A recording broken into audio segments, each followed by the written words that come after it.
Já usei vários tipos de droga, já usei êxtase, LSD, cristal, cogumelo, lança-perfume, vários tipos. Eu nunca precisava ter dinheiro para poder usar. Sempre me davam e eu sempre tomava, independente de dinheiro. A droga mais forte que eu usei foi o cogumelo. A alucinação que me deu é de ver coisas diferentes, ver as coisas coloridas. A durabilidade dele é de 5 horas ou mais. Depois que o efeito passa, você vai dormir, ainda você continua tendo espasma. Parece que você está dormindo, mas você ainda está naquela sensação de drogado mesmo. Fui para casa de um amigo, comecei a beber e comecei a cheirar cocaína, e foi a noite inteira, de 10 em 10 minutos, de 15 em 15 minutos, ia lá e cheirava, e fiquei a noite inteira cheirando. Na hora que eu fui deitar, eu não conseguia dormir, levantei da cama, eu achei que estava entrando em overdose, porque meus braços começaram a inchar, o coração a acelerar, com medo de tudo, um pânico mesmo que dá, assim, que causa na pessoa. Eu já vi uma cena que eu nunca mais vou esquecer na minha vida, que foi uma pessoa que tomou 12 balas e começou a ter convulsão e se morder e sangrar a boca, e eu fiquei sabendo que depois essa pessoa morreu devido à quantidade de droga que ele usou. Saía para as festas e olhava assim, eu não estava drogada, e olhava em volta as pessoas drogadas. Eu pensei comigo, o que eu estou fazendo da minha vida? De ver as pessoas assim, drogadas e brigando por causa de drogas.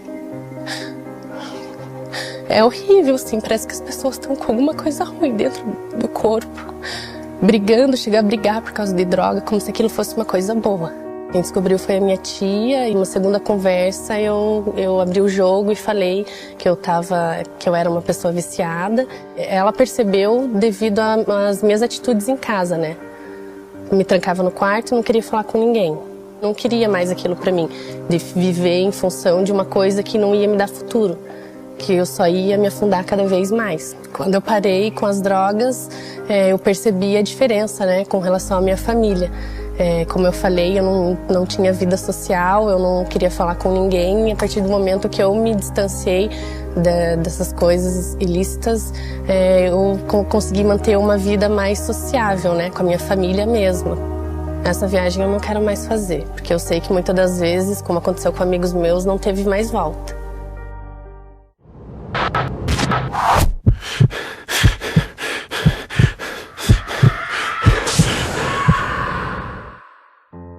Eu nasci no interior e minha mãe eu não conheci ela nem ninguém por parte de mãe.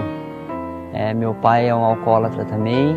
Quem me criou foi minha avó até os 13, 14 anos e minhas tias, né? Minhas 3 tias, mães, amigas. Eu comecei cedo, né, no mundo do álcool, das drogas. Eu comecei com 8 anos a fumar cigarro, com 10 anos ao álcool, né? Eu já comecei direto na pinga pura, né? Conheci a maconha com 14, a cocaína inalável com 15, injetei com 16 e conheci o crack com 22, 23 anos, né? Saí da minha cidade com 16 para 17 anos, vim para a capital e foi o começo do meu fundo de poço, né? Porque aqui eu conheci o crack e na falta do crack eu fazia uns aviões, né, para poder sustentar o meu vício. Através do álcool eu comecei, né, na química mesmo, né. Eu tomava 4 litros de pinga por dia e ultimamente, eu não ficava bêbado com a cachaça, mas eu queria era ficar louco, eu queria era ficar no clima mesmo e não conseguia. Aí que eu partia para as drogas, né. Partia para pedra, cocaína. Cocaína foi poucas vezes, mas o crack mesmo, né.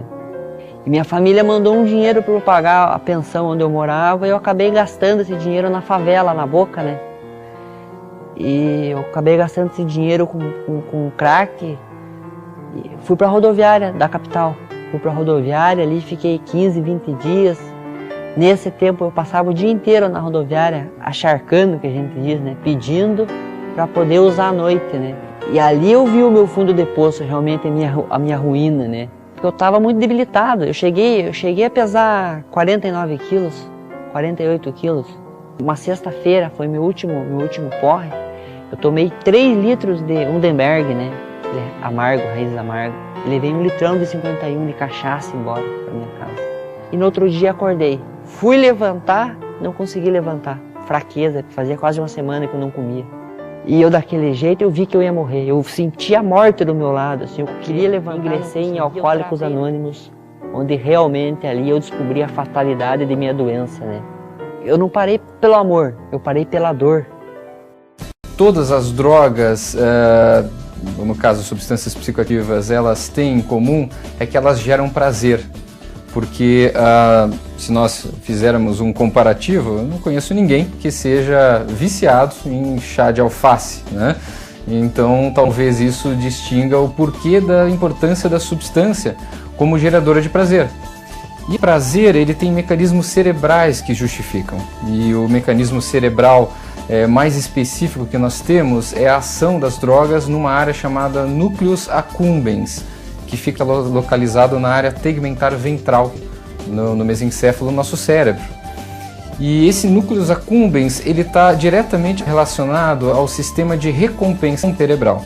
A dependência hoje é classificada, então, como uma situação em que a pessoa tem vários fatores que contribuem para que ela tenha dificuldades em parar o uso daquela substância. O que as drogas têm em comum é que elas alteram essa atividade na pessoa. Então nós temos as substâncias estimulantes do cérebro, e aqui a gente pode citar, por exemplo, as anfetaminas, que são as chamadas boletas, para emagrecer, os rebites, que muitas vezes profissionais do trânsito, motoristas, usam para ficar acordados, né? Nós temos também a cocaína, e não só a cocaína na sua forma aspirada, como também uma droga que acabou se transformando na epidemia que a gente comentou, que é o crack, que é derivado da cocaína. Além então dos estimulantes, nós temos também os perturbadores da atividade do sistema nervoso central. Nos perturbadores nós temos, por exemplo, a maconha, né? Nós temos também o ácido lisérgico, ou LSD, nós temos também cogumelos, nós temos também, por exemplo, o santo daime.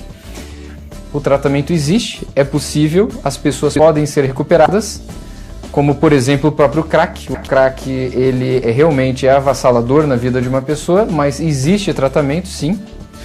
E o principal que nós temos é a compreensão, é nós termos informações corretas para assim a gente poder abordar de uma maneira mais eficaz. Então, talvez como talvez como até um conselho, o que eu poderia dizer seria, em relação às substâncias, o evitar usar, né? Em especial para as pessoas jovens, porque ele pode ficar alterado, inclusive nós não sabemos em que dimensão.